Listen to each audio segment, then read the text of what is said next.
Sonic X Episode 8. I like that they cut out the fat by instantly starting with Eggman using a slot machine to select robots. That's something I'd expect out of an abridged series. Well, actually, I'd expect to not see this pointless suspense-building scene at all, and only see the robot when it's in action.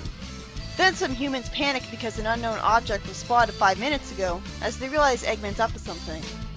It's oddly immersive, like this is exactly how Eggman would be treated by the government if he showed up on Earth. You know, minus the part where they should be nuking his base, since they know where it is. Or attacking it with every single military on the globe. Then someone panics because the satellite's gone. That would be pretty freaky if it really happened. And Eggman plans to grind it into robot parts, and lampshades that recycling is actually fun and cost effective. It is good that he's lampshading this because Robotnik's about pollution, not recycling. And yet he hasn't polluted anything once in this show. Who is he? And then we see Cream dancing to a baby show, the definition of padding. At least Ella serving homemade apple pie is showing that she's good at cooking and useful that way. Then after Tails and Amy have a rare dynamic where they fight over a pie, Tails slams into a TV and turns it to static. And that makes everyone cry, as Amy wants to watch a cooking show. At least that adds depth to her personality a little. It makes perfect sense that they'd be so upset since TV is all they have to do here. But would that really break the TV? If it broke, I think it would just turn off, not go to static. Eggman then sends a message to Sonic, telling him that he's destroying satellites and collecting space junk to make robots. Wait, maybe it went to static because Eggman destroyed a satellite. Eggman's really being an idiot by telling Sonic what he's doing. He even makes Bo-kun cry by telling him he might be obsolete someday. Might as well beg him to betray him. This is the laziest way to get the heroes to find out about Eggman's plans ever. I think he's trying to lure them into a trap, but still, that's very dumb of him to do. Bo-kun explodes something on Chuck off screen after being shown no compassion when he's crying. And somehow that bond just covers the normal human with soot, and that's it. Then Sonic and Tails go up in the tornado too and avoid lasers from a flying robot. The show does a really good job having menacing music to create tension properly. Then the Tornado 2 flies around Eggman's spaceship to make it rotate trying to follow him and gets Eggman dizzy. Sadly, I don't think this accomplished anything. It sends something at the Tornado 2 for it to dodge as Tails tries to follow it. Then when it shoots missiles at Sonic, he jumps and avoids them all. At least there's variety in what's going on to justify the scene dragging out. The machine tries sucking them all in, and Tails pulls a lever and gets the plane away after some struggling. It comes up behind them, and Tails flies the plane into the clouds as it starts swallowing up all the clouds. Wouldn't the water vapor damage it? Then the plane starts falling, but it's just a cheap tension trick, as somehow Tails was able to keep it from nosediving into the water, literally just in time, even though the engine stalled. Sonic remembers what happened, looking serious, and then he tells Tails that the tornado's too slow, motivating Tails to use an emerald to speed it up. Tails says that all that energy is a problem, as it would only take a tiny bit to run the plane, and so all the extra energy would have nowhere else to go, which might blow it up. I love that they introduced this bit of extra lore to the emeralds. It shows effort.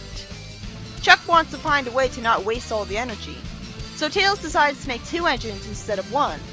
Chuck lampshades that 2 engines shouldn't contain all that power. Yeah, why would infinite power be contained in any number of engines? If they know that's stupid, they shouldn't do it. They should fix the problem. But they'd be useless for powering machines if that was the case. Just 2 engines shouldn't be enough if that's the problem they're suffering from. And I hate that Tails says he never did anything like this before. At least Chuck and Tails have a good dynamic as fellow inventors, but I'd rather Sonic's Uncle Chuck be here instead of this replacement Scrappy. At least when Chuck says Tails has been working all day and needs a break, Tails is established to have a flaw as he's a workaholic, which I always assumed was the case.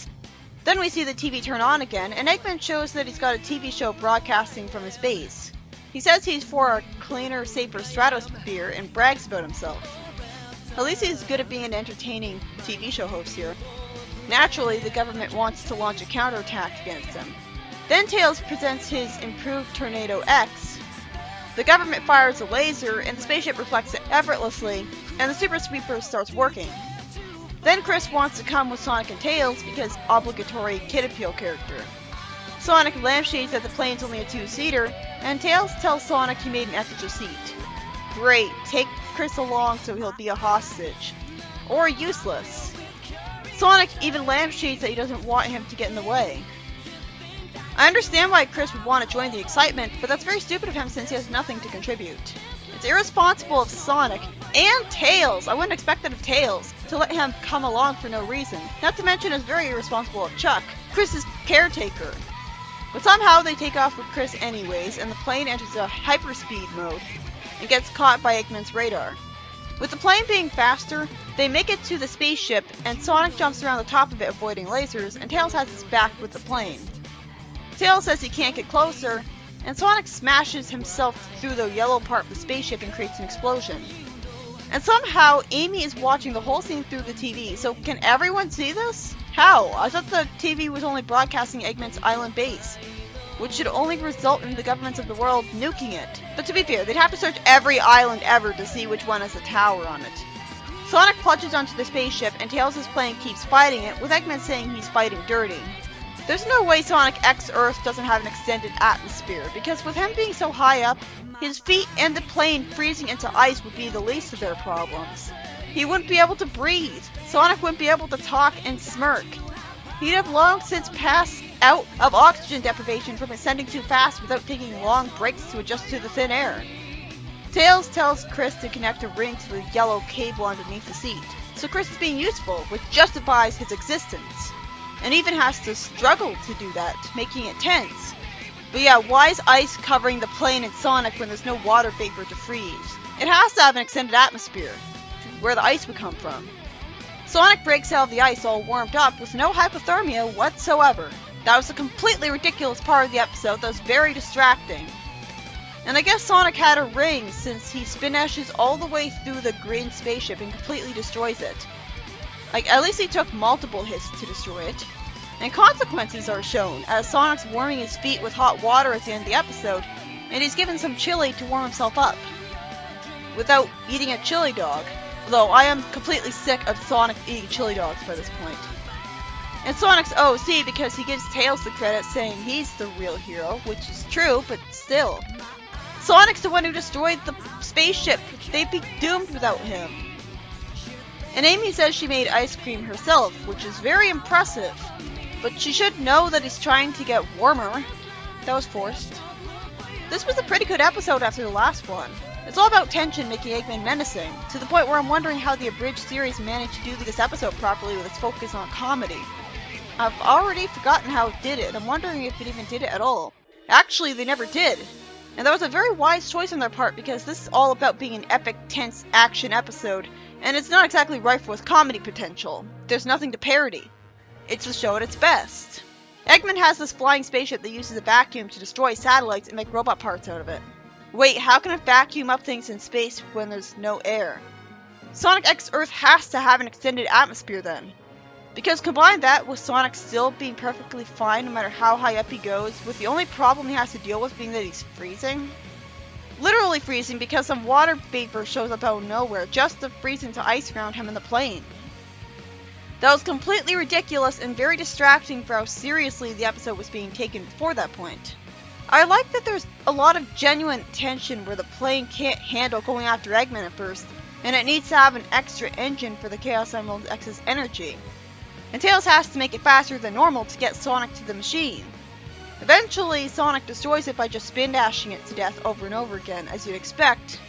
And him needing a ring to do that at least justifies him taking so long instead of doing that instantly. That and the ring would have justified him staying in the air and flying so he wouldn't just spin dash through the thing once and then fall. That at least is what's good about the rings being portrayed incorrectly. But if you're gonna make the ring a Deus Ex Machina letting Sonic do what he's normally overpowered enough to do naturally, then you need to make it a different color than normal rings. And again, Sonic should have a backpack and keep rings with him all the time at that point and not just use them at the end.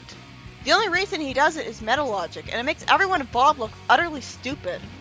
Since there was so much tension up to this point with the music and Eggman's spaceship being a threat, it's forgivable that it's defeated so quickly when Sonic does attack it because it took forever to get to that point. I found it ridiculous that Amy could see what Sonic was doing to the spaceship from her TV though. At least Chris was useful for once, as he connects a cable that gets ring magic to unfreeze Sonic in the plane. But why wasn't that just connected in the first place? It's dramatic tension, sure, but it was very stupid of Tails to not have that ring doing its thing to begin with.